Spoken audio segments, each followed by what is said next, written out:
Assalamualaikum warahmatullahi wabarakatuh. Yang terhormat kepada Bapak Ali Nurrafiq selaku dosen mata kuliah kajian teks Arab. Di sini saya akan membuat video untuk memenuhi tugas UAS. Dan sebelumnya perkenalkan, nama saya Eva Puspitasari dengan NIM 22402093 dari Prodi Perbankan Syariah. Baik, langsung saja. Baik, materi yang pertama yaitu tentang faslun waladhi yubtilu sholat atau perkara yang membatalkan sholat. Ada beberapa perkara yang membatalkan sholat, yaitu yang pertama berbicara dengan sengaja. Yang kedua banyak melakukan gerakan yang berkesinambungan, misalnya 3 kali melangkah, 3 kali menggaruk gatal, baik disengaja maupun tidak. Namun gerakan kecil yang tidak berarti tidak membatalkan sholat seperti mengedipkan mata. Yang ketiga terkena hadas atau baik hadas kecil maupun hadas besar, misalnya kentut. Selanjutnya terkena najis yang bukan najis ma'fu. Apabila najis itu adalah najis yang kering yang menimpa baju, maka langsung dikibaskan saja dan sholat tetap bisa dilanjutkan. Selanjutnya sengaja membuka aurat. Namun apabila aurat terbuka karena tertiup angin dan segera menutupnya, sholat bisa langsung dilanjutkan dan tidak batal. Terjadinya perubahan niat, misalnya bersikeras dari hatinya untuk membatalkan dan keluar dari sholat. Berbalik kiblat dengan sengaja, misalnya membalikkan arah dadanya dari arah kiblat, kecuali orang itu benar-benar tidak mengerti tentang aturan ini. Selanjutnya makan atau minum baik sedikit maupun banyak, kecuali orang itu tidak mengerti sama sekali tentang peraturan ini. Yang terakhir tertawa terbahak-bahak ketika sholat, sedangkan senyum masih diperbolehkan asal terpaksa dan tetap berniat untuk segera menahan dan segera berhenti dari senyum itu. Materi selanjutnya perkara yang dimakruhkan dalam sholat. Yang pertama menjentikkan jari dan mengepalkan tangan. Yang kedua tolak pinggang dan banyak melirik. Yang ketiga rambut di belakang kepala. Selanjutnya mengangkat bagian bawah baju, menyelesaikan pembacaan ayat-ayat Al-Quran ketika sudah rukuk, dan yang terakhir melakukan sholat di belakang shaf yang tidak terisi. Tuntunan sholat apabila ada yang tertinggal atau terlupa. Jadi apabila yang ditinggalkan adalah tuntunan fardu dan rukun sholat, maka sholat itu dianggap tidak sah apabila terlewatkannya itu sampai jauh. Apabila terlewatkannya masih dekat, maka segeralah kembali ke posisi terakhir yang terlewatkan dan melanjutkan sholatnya. Itu jika memang benar-benar lupa dan bukan karena sengaja. Apabila ditinggalkan karena disengaja agar sholat cepat selesai, maka sholat menjadi tidak sah. Lain halnya jika yang ditinggalkan itu adalah sunnah sholat yang merupakan sunnah ab'ad atau sunnah yang mendekati fardu. Apabila sunnah ab'ad ini ditinggalkan, maka harus diganti dengan sebuah sujud sahwi setelah tahiyat akhir dan sebelum salam. Namun sekali lagi ditinggalkannya sunnah ab'ad ini adalah karena lupa, bukan karena disengaja. Sedangkan sunnah hayat adalah sunnah yang benar-benar boleh ditinggalkan dalam sholat, misalnya bertasbih dalam rukuk, sujud, dan lain-lain. Apabila ditinggalkan maka tidak perlu diganti dengan sujud sahwi meskipun ditinggalkannya dengan sengaja maupun lupa. Materi selanjutnya yaitu faslun sholatul jamaah atau sholat berjamaah. Sholat jamaah itu hukumnya sunnah mu'akkad. Makmum harus berniat jadi makmum, sedang imam tidak wajib niat menjadi imam. Boleh orang yang merdeka bermakmum pada budak, orang balik pada yang belum balik. Tidak sah laki-laki bermakmum pada wanita, orang yang pintar membaca Quran kepada yang buta huruf. Makmum boleh sholat di tempat manapun dari posisi imam di masjid, asal imam tahu sholatnya itu hukumnya sah selagi makmum tidak mendahului imam.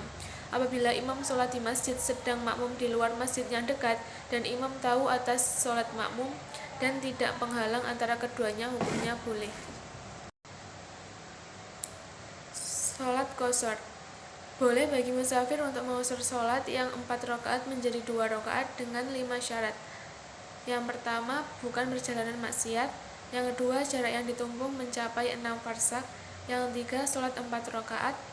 Yang keempat, niat qashar saat takbiratul ihram atau takbir pertama. Yang terakhir, tidak bermakmum pada orang mukim. Musafir boleh menjamak atau mengumpulkan sholat antara sholat duhur dan asar dalam satu waktu yang mana saja dan antara sholat maghrib dan isya. Di waktu mana saja yang disuka, orang yang bukan musafir juga boleh menjamak sholat dalam keadaan hujan dengan syarat melakukannya di waktu yang pertama. Selanjutnya sholat Jumat. Syarat wajibnya sholat Jumat ada 7. Di antaranya Islam, balik, berakal sehat, merdeka, laki-laki, sehat, bertempat tinggal tetap atau istihan mustautin. Syarat melaksanakan sholat Jumat ada 3. Yang pertama, adanya tempat itu berupa kota atau desa. Yang kedua, 40 jamaah Jumat harus terdiri dari ahli Jumat atau yang diwajibkan sholat Jumat. Yang ketiga, waktunya cukup untuk melaksanakan sholat.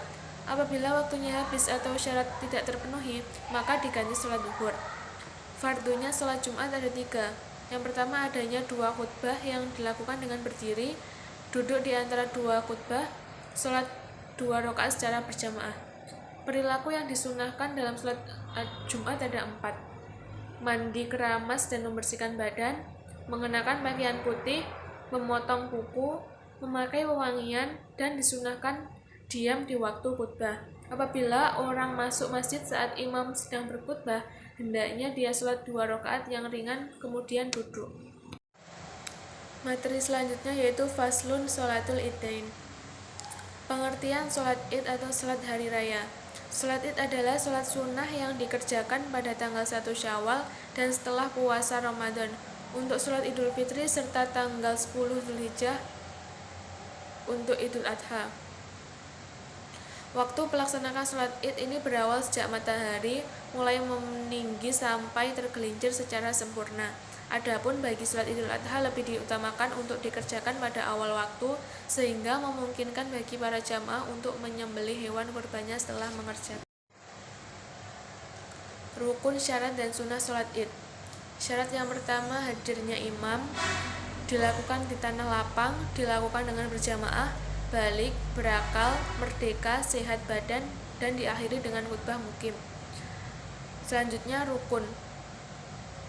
Niat, berdiri tegak bagi yang mampu, takbiratul ihram, membaca surat Al-Fatihah pada setiap rakaat, ruku dengan tumakninah, i'tidal dengan tumakninah, sujud 2 kali dengan tumakninah, duduk di antara 2 sujud dengan tumakninah, duduk tahiyat akhir dengan tumakninah, membaca doa tasyahud akhir, membaca sholawat Nabi pada tasyahud akhir, membaca salam yang pertama dan yang terakhir tertib.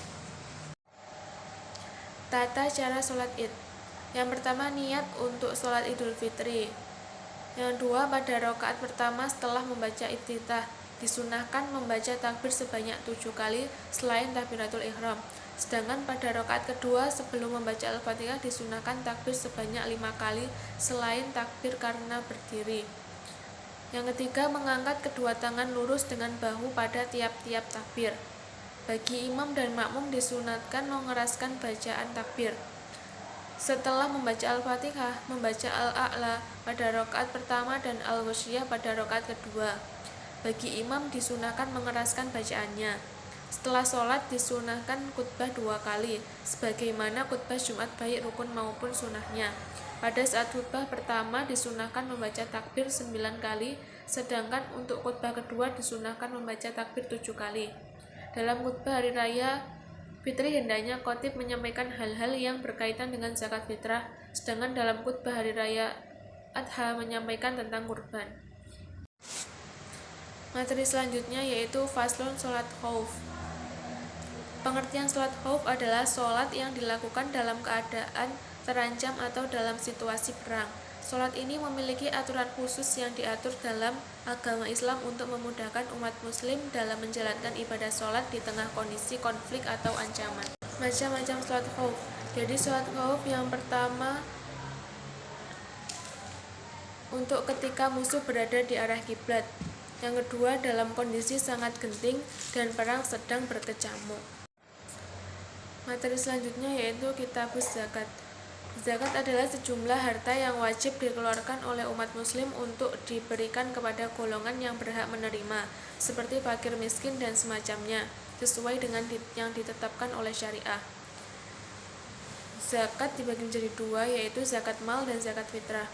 Zakat mal adalah zakat yang dikenakan di sini Zakat kekayaan yang harus dikeluarkan dalam jangka waktu 1 tahun sekali yang sudah memenuhi nisab meliputi zakat hasil ternak, harta temuan, emas dan perak, serta hasil kerja atau profesi.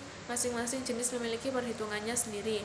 Yang kedua, zakat fitrah, yaitu kewajiban bagi setiap muslim yang memiliki persediaan lebih dari kebutuhan bagi anggota keluarganya pada hari dan malam Idul Fitri. Rukun zakat. Yang pertama, proses pengeluaran hak milik dari sebagian harta yang wajib dikeluarkan zakatnya.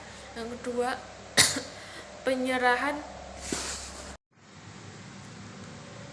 mustahik zakat atau penerima zakat. Yang pertama, fakir. Yang kedua, miskin. Yang ketiga, amil. Selanjutnya, mu'alaf, firikob, gorim, fisabilillah, dan yang terakhir ibnu sabil. Materi yang terakhir yaitu nisab zakat emas sampai dengan 5 golongan yang tidak boleh diberi zakat. Zakat emas dan zakat perak. Syariat Islam memandang emas dan perak sebagai harta yang potensial.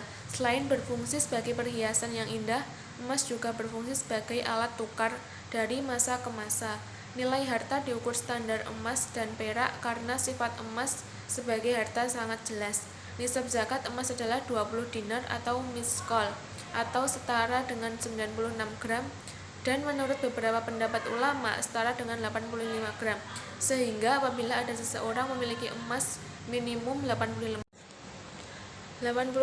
gram terkena potongan zakat dan mengeluarkan 2,5% atau 1/40-nya, sedangkan untuk nisab zakat perak 200 dirham atau 543,35 gram dan dengan potongan zakat 2,5% apabila telah dimiliki cukup 1 tahun. Selanjutnya, zakat pertanian. Nisab zakat pertanian yang berupa biji makanan yang mengenyangkan dan buah-buahan adalah 5 wasok atau sekitar 930 liter bersih dari kulitnya. 1 wasok sama dengan 60 sak, 5 wasok sama dengan 300 sak, 1 sak sama dengan 3,1 liter, jadi 300 kali 3,1 sama dengan 930 liter atau 1 nisab. Zakat 1/10 atau 10% wajib untuk hasil biji-bijian dan buah-buahan yang disirami tanpa biaya dan tenaga, seperti yang disirami menggunakan air hujan dan mata air. Sedangkan untuk hasil biji-bijian dan buah-buahan yang disirami dengan biaya dan tenaga, maka zakatnya sebesar setengah dari 1/10 atau 5%. Jika untuk hasil biji-bijian dan buah-buahan yang sesekali disiram dengan air hujan dan sesekali menggunakan air yang dengan pembiayaan, maka zakatnya sebesar 7,5%. Zakat barang tambang. Menurut istilah bahasa Arab, hasil tambang adalah madin atau ma'adin, yang berarti sesuatu atau barang berharga yang diambil dari perut bumi. Pemilik usaha pertambangan juga wajib hukumnya mengeluarkan harta zakat dari apa yang telah ditimbang dari bumi. Berkaitan dengan nisab zakat hasil tambang, batasannya sama seperti nisab zakat hasil perniagaan, yaitu 20 dinar emas atau 85 gram atau 200 dirham perak, namun tidak diisyaratkan adanya haul atau 1 tahun.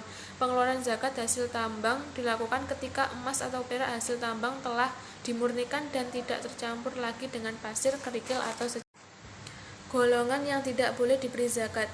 Yang pertama, orang kaya atau agniya atau orang yang kaya memang tidak berhak mendapatkan zakat. Yang kedua, non-muslim, zakat wajib tidak boleh diberikan pada non-muslim. Yang ketiga, kerabat atau orang dalam tanggungan yang berzakat. Suami tidak boleh memberikan zakatnya kepada istri, karena seseorang suami wajib untuk menafkahinya. Selain itu, tidak boleh memberikan zakat kepada orang tua, karena orang tua adalah tanggung jawab anaknya. Yang keempat, hamba sahaya, dikarenakan mereka mendapat nafkah dari tuan mereka. Yang kelima, keluarga Nabi Muhammad SAW. Menurut jumhur ulama, keturunan Bani Hashim tidak berhak mendapatkan zakat. Selesai sudah presentasi dari saya.